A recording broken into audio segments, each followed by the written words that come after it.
Keys are in hand.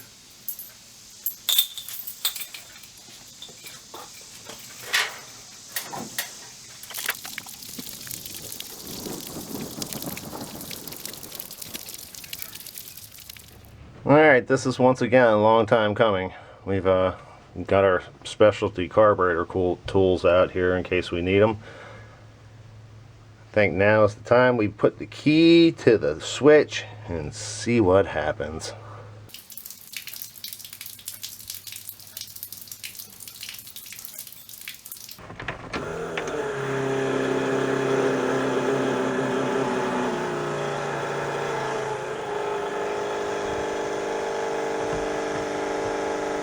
A little high right now. We'll turn it down when we get the thing started.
Jeez, am I getting no water?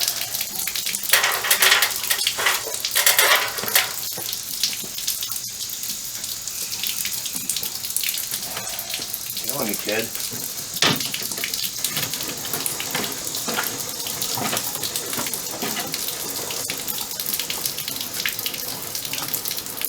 Like a kink in it somewhere.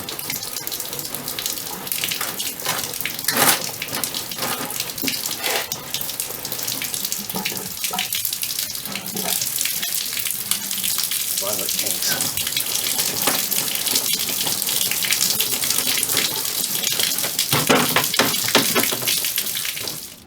Okay, that was productive.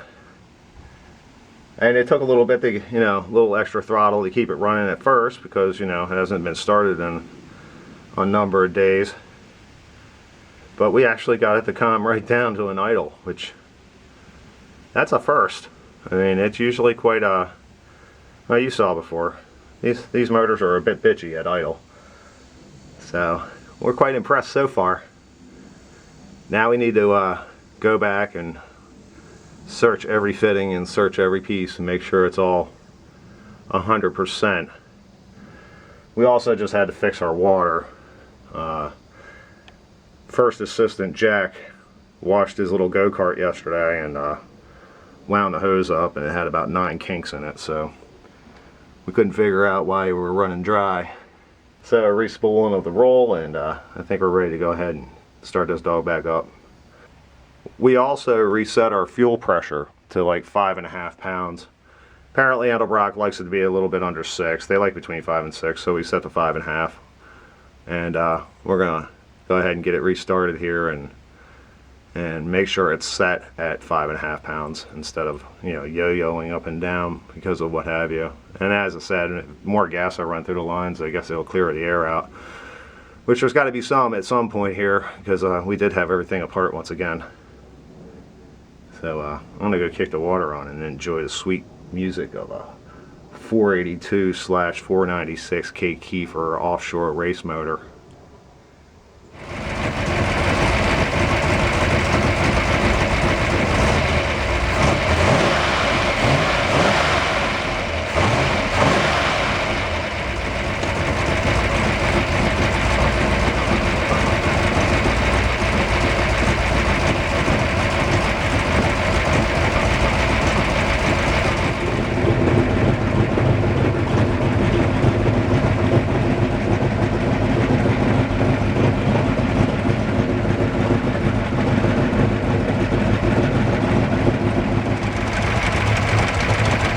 We have it running, we're not only listening to the sweet sounds of freedom from a big block Chevy, but we're also trying to make sure that we don't have any leaks.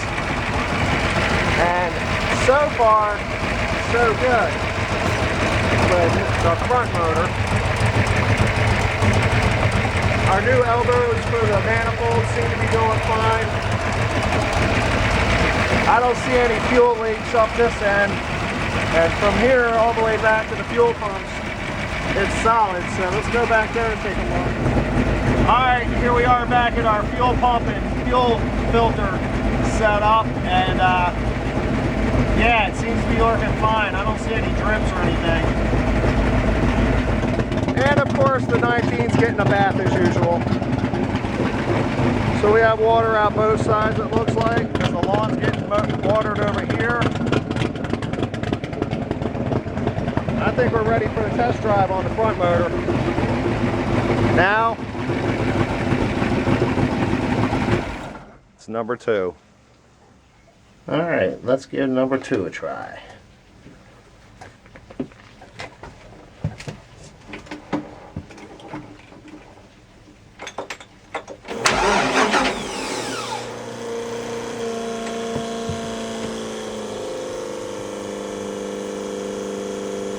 You got pressure.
tell me that shit ain't tight. I have to say that that was a successful test there. I mean, we did notice tiny little things, but the positive things extremely outweighed the negative things. Yeah, that's sweet. Boy, there's nothing like a tight carburetor, man. It makes things just good. Oh, God, just perfect. But I've got water running, and like I said, I'm not into putting 40, 50, 60 pounds of pressure into my coolant system, so I'm going to get out of here. Now, all this is going to be, you know, changed once we actually put it in the water and in gear. But with the front motor, we noticed we had the tiniest tiny bit of stumble off of idle. Now, of course, they're not warmed up and they're not stretched out like they need to be, have their legs stretched out. But the immediate start was real. I mean, I know, again, it's electric fuel pumps, but it just, you know, you heard it. Bing, bing, bing, boom. So that's the only thing we have with the front motor. One last thing on the front motor here, which is on the good news side, we're still not seeing that transmission fluid drip. And we even bought a seal, but I'd much rather have that dog sit on my desk than have to install it and it not drip all by itself. So now with the rear motor here, the only issue I have, I don't think can be rectified in any way, shape, or form. First off, these motors are bitchy to start, and after they've been sitting around for a week, yeah, they're real bitchy to start. Now, one of the things are with electric chokes is you don't have a step-up spring. And being that these are mechanical, meaning that they are electrical, of course, but they actually make something mechanical move. And it's all done by the expansion or contraction of the actual spring itself. You literally can turn on the key and the choke will actually open all the way without you ever starting the motor.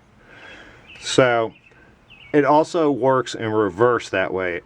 If you start the motor right away, like it is on a hot ass day like it is now, and it pops right over, no matter what, I mean, it is going to suck the choke open a bit, but it's still going to want to close, you know, for the next, I don't know how long it actually takes, probably less than a minute, but you know, it wants to stay closed. So that's why you have a little bit of a rough start right out of the box. I mean, the front motor just kicked right over and loved it. This one tends to be a little more bitchier, as we said, and it doesn't want to tend to like come to life, but it really did when this carburetor really kind of made it pop right to life. And it's nothing, like I said, I mean, usually you have to like sit here and babysit it for until you're actually in gear and at about 2,500 RPMs most times. Another thing that we have to take in consideration is that when we first started the motors, of course, you know, you hit the key first time and it did start right up. One of the reasons, again, it wanted to die is because Edelbrock has their set screws down here set real low, and I mean, I'm talking about real low. We actually put almost 3 full turns on it to get it to come up to 800 RPMs. So yeah, that was every time we were thinking we were just dying, actually we were just dropping off to like 400 RPMs, and these motors at 400 RPMs are like wanting to turn around backwards. So that was another minor setback. But it's really, I think, like I said, with this motor, I don't think there's much I can do about it. I mean, we did reset the idle, and we have fooled with the screws a little bit. But like I said, I really want to get it out on the water and make it like burn some gas through it, and you know, and get used to what's comfortable, so to speak. And then I'll worry about it mixing it idle and getting a perfect, you know, vacuum and all that good shit. But yeah, this has been a very successful trial, and I'm very happy with the outcome. Not necessarily so happy with the income that was lost, but you know, hey, I kind of look at it like it's an asset, you know. I mean, now I have brand new carburetor sitting on this thing, and which makes it worth just that little bit more money. Not what I've got in them, but at least it's worth something. And instead of, I could have just as easily took it down to a casino and blew it. So yeah, as I said, it's a little late to even think about taking a test drive right now, so we're gonna get the Fiberglass Freedom Machine all covered up so these damn leaves will stop blowing in. Man, it is way too early in the year. I mean, we're in the dead middle of summer here, and we've got leaves falling every damn where. It drives us crazy. So, but like I said, we need to get this thing covered back up and make some plans to go burn some petrol. Yeah.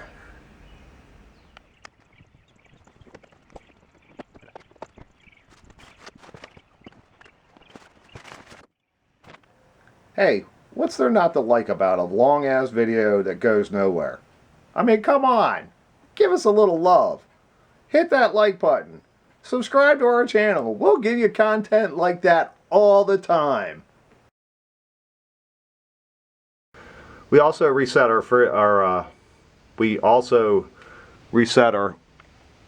fuel pressure. Let's try that again.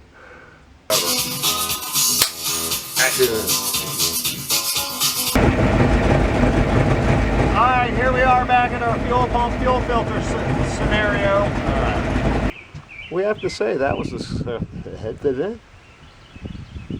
I have a tongue. Let's see if I can use it. I have to say that was I have to say, when we would drop off the idle, like we assumed, and I can't use assume because that's asking you and me, like, shit. That is crazy.